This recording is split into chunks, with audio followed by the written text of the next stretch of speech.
What is the current state of vaccines targeting specific variants? Yeah, so I would say there are probably two main themes if as we think about our current vaccines and the variants that are circulating. The first is that throughout uh, the use of vaccines against COVID-19, what we've seen is that vaccines are more effective against severe disease, hospitalization, and death. Um, a little less effective against preventing mild or moderate disease that may take someone to an emergency room or a doctor or make someone feel crummy for a few days. And then the effectiveness is less, even more, for protecting against infection. So we see this kind of gradient where the vaccine effectiveness is lowest against just any infection, and the vaccine protection is highest against severe disease. And actually, this is what we expect of our vaccines. I think we got perhaps a little overly ambitious early on when we saw how good some of these vaccines were at preventing infection. But what we found out is that that's not long term, that's not sustainable. And so, what we've seen with new variants, with Delta and then particularly with Omicron, is we've seen lower vaccine effectiveness, particularly against infection, as I said, but it's the vaccines are still maintaining pretty high effectiveness against severe disease, and again, what we want. So why is that? Why are we seeing some of this lower vaccine effectiveness, say, against Omicron? I think it's a couple things. One is that Omicron has a lot of mutations in the spike protein, which is what our vaccine and our immunity is directed against. We see some waning immunity, those very high antibody levels, what we call neutralizing antibody levels, right after vaccination. They don't stay high. That's part of our normal immune system.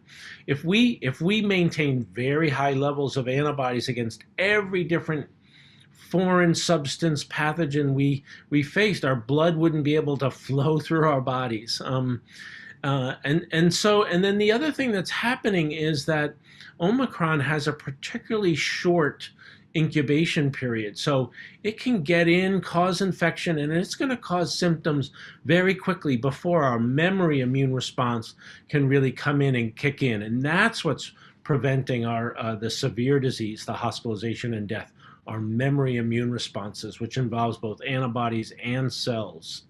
Yeah, and that gradient you said of effectiveness, I was just talking with a colleague about maybe reframing the definition of effectiveness because a breakthrough case is not the same as like a breakthrough hospitalization, right?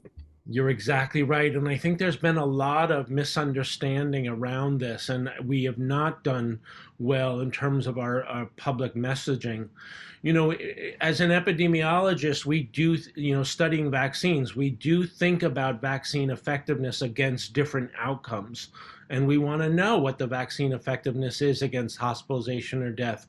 We want to know what it is against disease. We want to know what it is against infection. But we do have to be very clear in distinguishing those and recognizing again that it's a really tall bar, almost an impossible bar, to ask our vaccines to prevent all infections. There are really only two ways to do that with a respiratory virus. One is to have very high levels of neutralizing antibodies in our blood, and that's what we're trying to do with these repeated boosters or booster shots.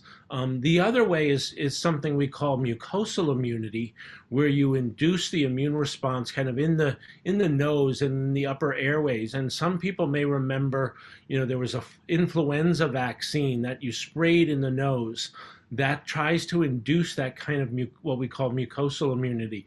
And there are people working on mucosal vaccines for SARS-CoV-2. Those may do a better job at preventing infection. But you're exactly right. We use this term kind of breakthrough to apply across this gradient. And we need to be very careful about that and really look at, if our main goal is to prevent severe disease, hospitalization, and death, and the vaccines are still doing that very well, even with some waning in antibody and even with new variants. there are companies who are trying to create variant specific vaccines, right? Will it be too late for an Omicron focus? Yeah, that's a great question, and Pfizer BioNTech is probably in the lead on that, followed perhaps closely by Moderna. Johnson and Johnson, a little farther behind in developing an Omicron-specific variant, um, and it will be late. There's no doubt. There's no doubt that the public health impact of an Omicron-specific vaccine or booster would have been better to have in December than in March. And one of the lessons I take away from this is, despite this amazing technology, this mRNA technology, or even the adenovirus vector technology, where we can swap out the genetic recipe for the spike protein for a new variant. Even with that, we're not fast enough. When you have a new variant like Omicron that can spread so quickly through a population, even a few months is too late, and that's what we're seeing. I still think there'll be a role for it, but it will really depend on whether the Omicron variant becomes stays the dominant variant going forward, or whether it's replaced by a new variant. And if we have a new variant that can escape the immunity that we've acquired, say through Omicron or earlier variants, and is very highly transmissible, then an Omicron-specific vaccine is going to be much less valuable. And we'll just have to see how that plays out. We'll definitely see new variants, but whether they'll be able to really replace the Omicron variant, escape immunity, that's the big question.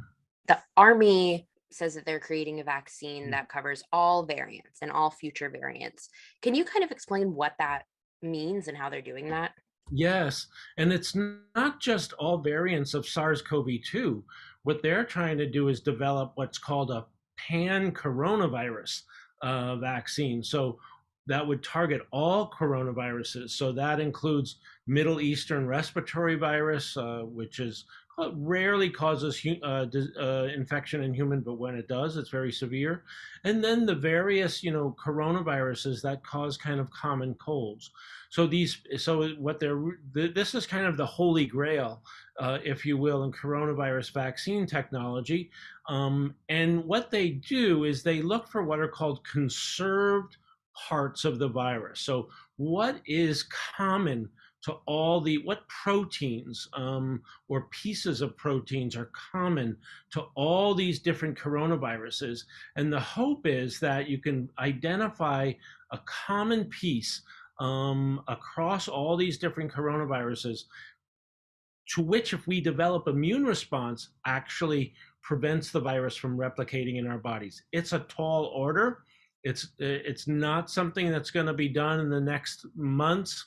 That's kind of several years away, I would say, if it's even feasible.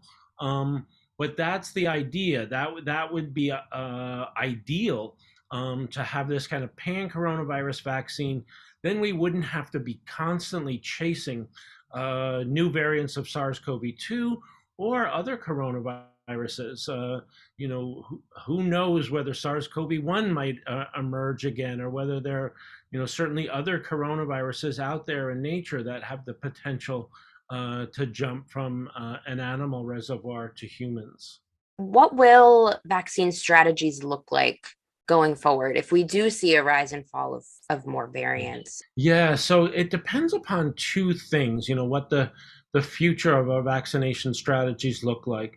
It obviously depends first on whether there will be new variants that really can escape immunity. That's the key. If new variants emerge, but our immune responses from either prior infections with other variants or vaccines, really hold true, then we may not need to kind of boost as frequently or develop new vaccines. The other thing will be, there'll actually probably three things. So first, new variants. Second, the duration of immune protection. And again, duration of protection against infection, this goes back to what we were talking about earlier, is probably going to be short-lived with these vaccines. But what I'm hoping is that we'll have long-term protection against severe disease. And then third, as is what we're really willing to tolerate and live with. As transmission in communities go down, we may learn to, as a society, to live with, minor respiratory tract infections from this coronavirus. And again, not feel the need to do very frequent boosters to try to maintain those high levels of neutralizing antibodies. So I don't think it's necessarily that we'll need to boost every year. But another potential vaccine that's being worked on is a combined influenza SARS-CoV-2 vaccine. So I could see a combination of that to kind of boost people's immunity, given every year at the beginning of the in the fall before the winter and the respiratory virus season, assuming SARS-CoV-2 becomes a kind of a winter seasonal virus. I could see that being kind of a nice strategy, but it also may turn out that we don't need to boost that often. And there are other vaccines, for example, like tetanus toxoid vaccine that's boosted every 10 years or so. So we'll just have to see the variants, the duration of immunity, and kind of what we're willing to accept as a society. And so you mentioned the length of immunity in time. What do we know about that right Yeah. now? Yeah, so again, it's very critically dependent on those different outcomes. We know that protective immunity against infection probably lasts on the order of several months. When those neutralizing antibodies are very high. But protection against severe disease probably lasts much longer than that. We've only been in this game about 13 months, so we can't comment on kind of long-term immunity, whether it might that protective immunity against severe disease. Maybe that could last 5 years, 10 years. We just don't know yet. But there is some evidence, scientists who are investigating immunologic memory responses see really good, signs of that. So it's possible that those our memory immune responses may last many, many years, as we kind of expect them to, and as they do with many other viruses as well.